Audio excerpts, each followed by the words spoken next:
As we told you a moment ago, today's debt ceiling talks at the White House ended just a few moments ago. From there to here, joining me now to discuss today's developments, where we are, House Speaker John Boehner. Thank you for coming in, Mr. Speaker. Brett, good to be here. Well, this was the longest meeting yet, ended just minutes ago. Any progress? What can you tell us about it? Well, I think the big issue for today was Mr. Cantor and I, the majority leader in the House, really pressed the president for, where's his plan? We've talked about a lot of possibilities. He and I had conversations for a couple of weeks, but we've never really seen the whole plan and what they're really willing to do. One of the problems that we got into late last week and culminated on Saturday when I finally decided that working with them privately wasn't working is that, they have some ideas, but they never would quite put them on paper. They talk about making substantive reforms in the entitlement programs, but never could quite get there. That, and the fact is that they were continuing to insist on us raising taxes. And so I think it's time for the president to put his plan on the table. Let's let the American people see just what the president is proposing. Can't go out there and talk about some $4 trillion deal, agreement to substantively change the fiscal situation here in Washington without any facts. Today, Senate Minority Leader Mitch McConnell put forward what he said was a last-ditch proposal. We just detailed it in a story earlier. How do you view that proposal? Listen, I understand Mitch's frustration, because we're all frustrated by where we are. And Mitch, I think, pointed out his idea is if we can't get there, none of us believe that we ought to default on the full faith and credit of the United States government. And so I think that idea, and there are other ideas out there, in terms of backup plans in case we can't come to an agreement. Doesn't that undercut you? Oh, not at all. I think everybody believes there needs to be a backup plan if we are unable to come to an agreement. And frankly, I think Mitch has done good work. Well, Senator Reid said he's open to Senator McConnell's plan. So if the White House says, or the president says, you know what, I like Senator McConnell's plan, and you can't get it through the House, isn't that isolating House Republicans? Well, again, this is a backup plan. We all hope and believe that we've got to deal with this as responsible Americans. Listen, we've got a problem, a current spending problem and a debt problem.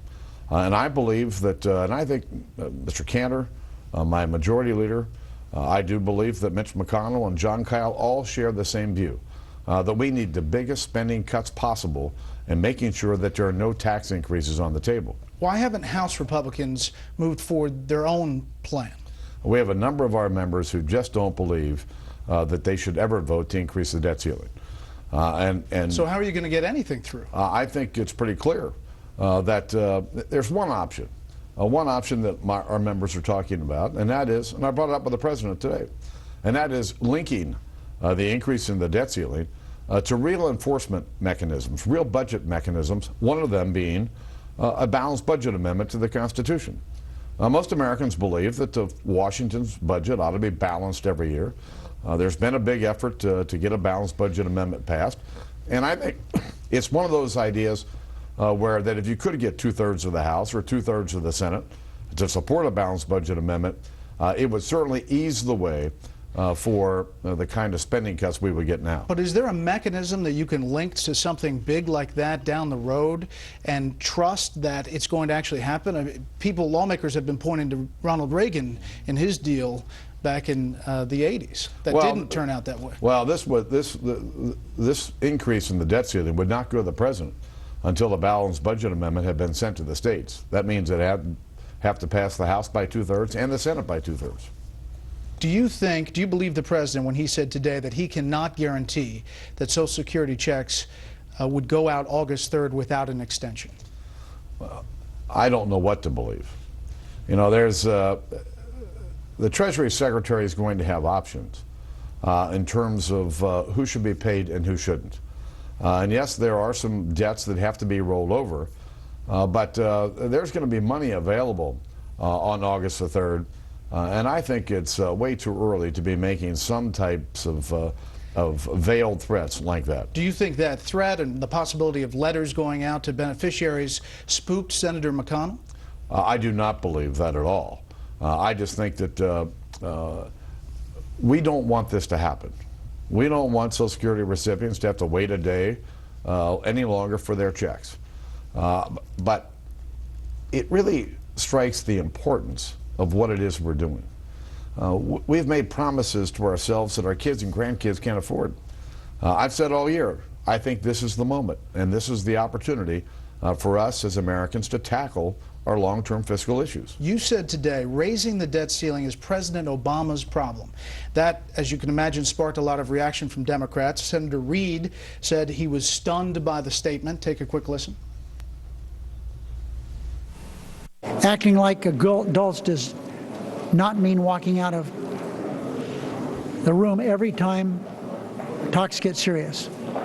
Republicans have done it time and time again the last few years. So the conventional wisdom, Mr. Speaker, is that over the weekend there was this deal between you and the president. You were very close, and then you blew it up. You walked away. No, the premise. What happened? I said on Friday that we were not close, that we were in conversations. But I made it clear we were this far apart on Friday.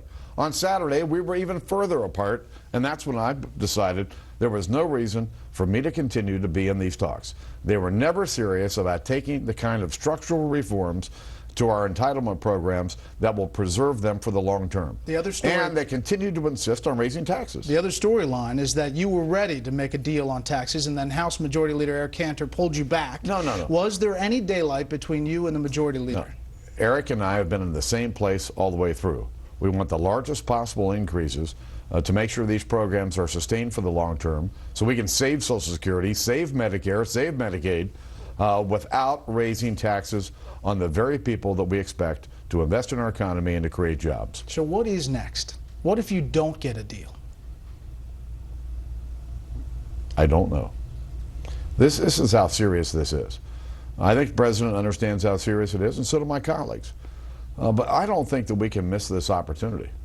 I think it's important for us to do this, but if you look at what's going on in Europe right now, the reason they're having the problems they're having over there is because they have failed to take the steps necessary to put their fiscal house in order. That's what America has to do, and we need to do it now. Straight up or down, how many votes do you think you can lose on your side to get a debt ceiling increase raised? It really depends on how the package is put together and how much members know about it. There's no way you could make that prediction on any given set of assumptions at this point. You lost 59 in the continuing resolution. It seems like there's more than that number opposed to it now. I would agree with that statement. There are a lot of members who just don't believe that raising the debt ceiling under any circumstances makes sense to them. If the deal does not have major spending cuts, not now, not in the out years, or does not include entitlement reform in some way, do you think you risk alienating a large portion of the Republican voting base that put you in this position in 2010? I don't think such a proposal could pass the House in any way, shape, or form, because you have a number of members who will never vote to raise the debt ceiling, and you have, I think, a large block of members who believe that this really is the moment to put our fiscal house in order, to make sure that we transform these entitlement programs so that they're survivable for the long term. And I think that's where the block of votes really are. So Senator McConnell's plan, in your estimation, could never pass the House? I don't know that. Again, Senator McConnell said it's a last-ditch backup plan. When we get here a couple weeks from now, we may be looking for all kinds of ideas about how we can make sure that we meet our obligations as a country to the debts that have already been piled up. What would a financial disruption look like after August 2nd if the debt ceiling is not raised? In your mind, what would it look like? Nobody really knows what would happen. You know, I don't think anybody in the world believes that the United States is going to default on our debt.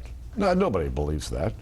But given what's going on in Europe, something could spook the market, and missing August 2nd could spook the market, and you could have a real catastrophe. Nobody wants that to happen. But I'll say this, as dangerous as that may be, I still think this is the time to do this. Making the tough decisions today, not kicking the can down the road, is the right thing to do for the country.